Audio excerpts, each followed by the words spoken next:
കാലിക്കറ്റ് യൂണിവേഴ്സിറ്റിയുടെയും കേരള സർക്കാരിന്റെയും അംഗീകാരത്തോടെ BCA, BSW, BCom, BSc artificial intelligence, BSc psychology, BSc hotel management തുടങ്ങിയ ഡിഗ്രി കോഴ്സുകളിലേക്ക് അഡ്മിഷൻ ആരംഭിച്ചിരിക്കുന്നു. DPOL കോളേജ്, ഡിസാറ്റ്, നിലമ്പൂർ.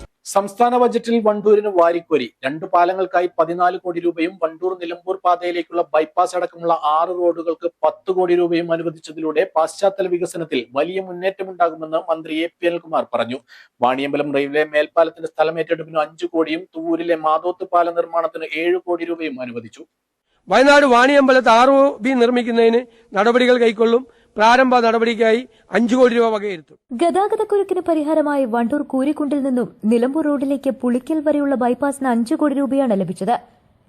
ഇടുങ്ങിയ പാലം മൂലം ദുരിതമനുഭവിച്ചിരുന്ന ചോക്കാട് പുഴയ്ക്ക് കുറുകെ പന്നിക്കോട്ടുമുണ്ടയിൽ പാലം പുനർനിർമ്മിക്കുന്നതിനായി 7 കോടിയും അനുവദിച്ചു.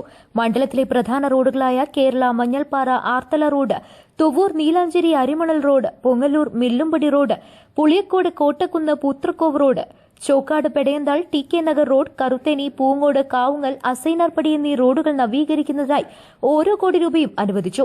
ഇതുകൂടാതെ 76 കോടിയുടെ 16 പ്രവൃത്തികൾക്കായി 100 രൂപ ടോക്കണും വകയിരുത്തി. News bureau, Wandoor.